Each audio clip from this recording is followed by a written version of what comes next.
Right, so good morning, Annemarie. You kindly agreed to do, we're doing a series of Zoom interviews with various professionals working in the mental health services, and you yourself have kindly agreed to do one. So I'll let you introduce yourself and the area you work in. Okay, good morning, Magella. My name is Annemarie Sheehan. I am a community mental health nurse and I work on the North Cork Older Adult Mental Health Services.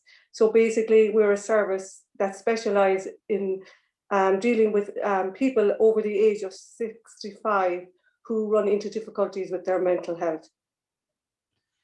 So obviously with everything that's going on in the world and people still in lockdown, I suppose the older adults would be one of the most vulnerable in terms of, isolation and, having their movements restricted and maybe not having a lot of family living with them or around them. So what advice would you give to the older adult in terms of maintaining and looking after their mental health? Okay, yeah, I agree with you totally.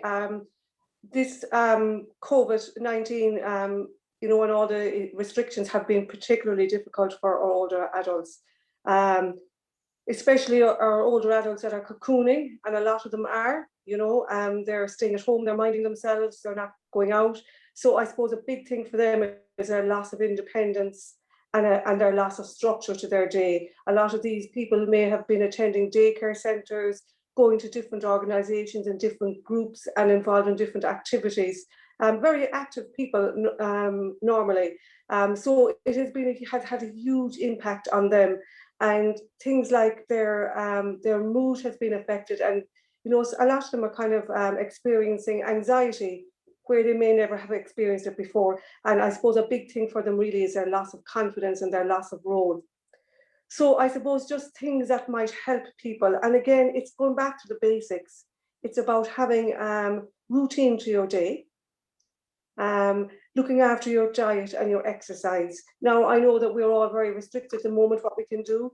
As regards exercise, we have to obey the 5K rule, but we can do a lot of things in our own homes and around our own gardens and around our own areas.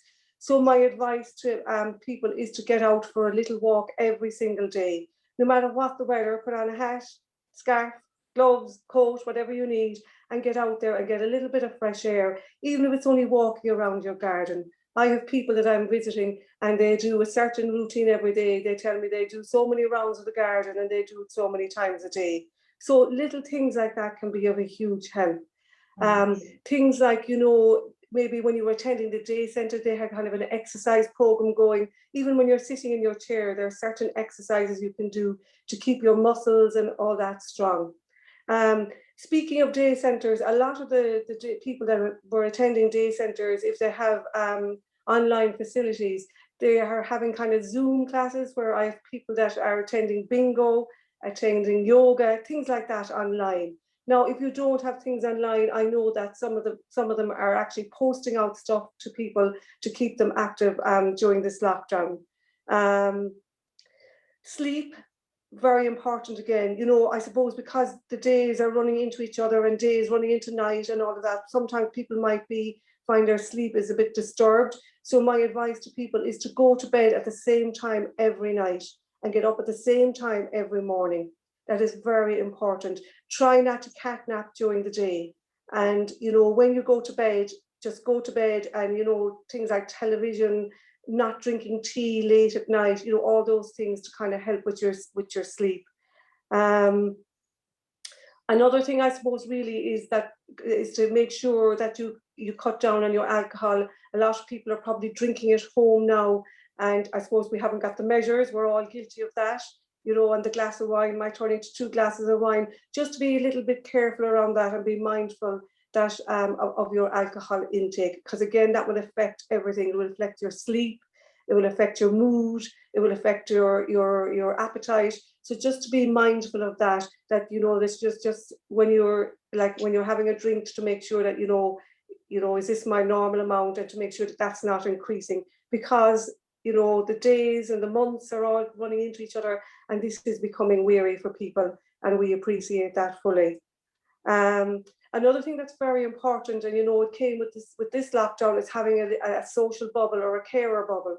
So I suppose for older people themselves, and maybe for carers or loved ones of older people that might be watching this, just to make sure that your loved one has a social, or what we call a carer bubble. So they're allowed to have one or two other people in their bubble, especially if they have care needs, and that our older adults do have somebody that's calling on them, making sure that they're getting their shopping, and making sure that they're getting their medication, and just really calling just to check in with them, and just to say hello to them, and just to have another human person calling to them and interacting with them.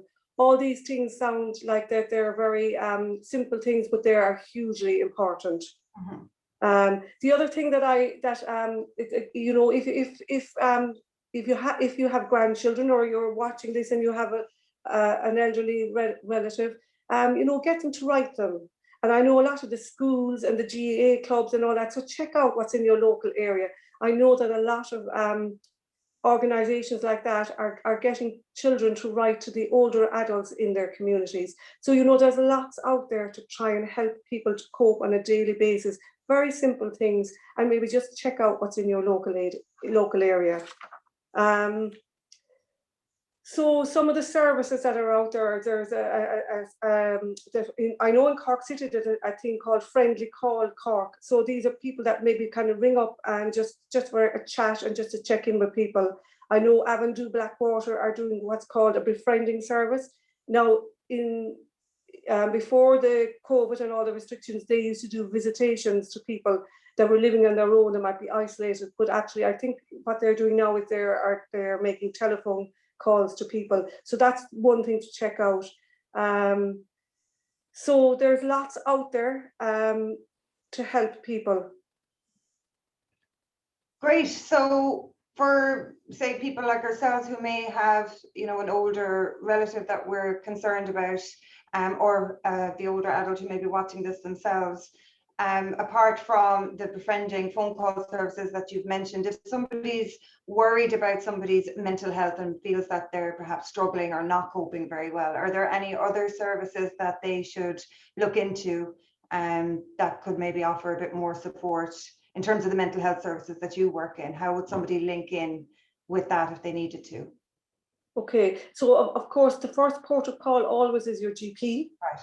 So I suppose for our particular service, it is a GP referral. So normally what happens is somebody attends their GP or a loved one, if they are concerned about their elderly relative, that they would make first point of contact is the GP, and then the GP may refer the person into ourselves.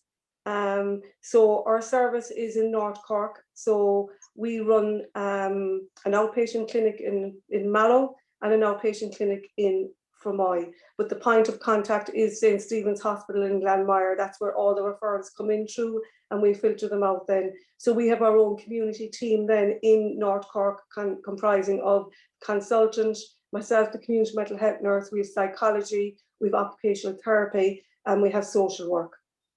So that's if somebody is experiencing you know, real serious mental health difficulties and the GP deems that they may need a referral to ourselves. I suppose other services then that are out there is if you know, around if somebody's suffering with maybe anxiety and that. So there's lots of counselling services in our community. So there's Lekela Counselling Service in North Cork, run out of Mallow again. There's Cush Came, it's a low cost counselling service. And then some of the websites that people can get onto is Mental Health Ireland, and there's loads of information up there, and lots of avenues that people can go down if, you know, there's a lot of signposting there. There's a very good website called Age and Opportunity. So that would be something for someone to look into. And again, there's lots of information on that website. And community response, you know, that was developed, I think, during COVID. And I think the funding has been extended for that. So that allows people to stay safely at home in their community. So there's different community organisations coming into people where needs are if there is a need in that particular area. So they're just some of the facilities and organisations that people can link in with. Annemarie, thank you very much. I think people will find that really beneficial, as I said, if not for the older adult themselves, but for us as family members who want to maybe keep an eye out and make sure we're, offering the best advice that we can. And you've listed some very good resources and websites that I'm sure people will tap into and get further information. So on behalf of Cork Mental Health, I'd like to thank you again for taking the time to do this recording this morning. I know you're very busy. So thank you very much, Annemarie. Not at all, Madelia, you're very welcome.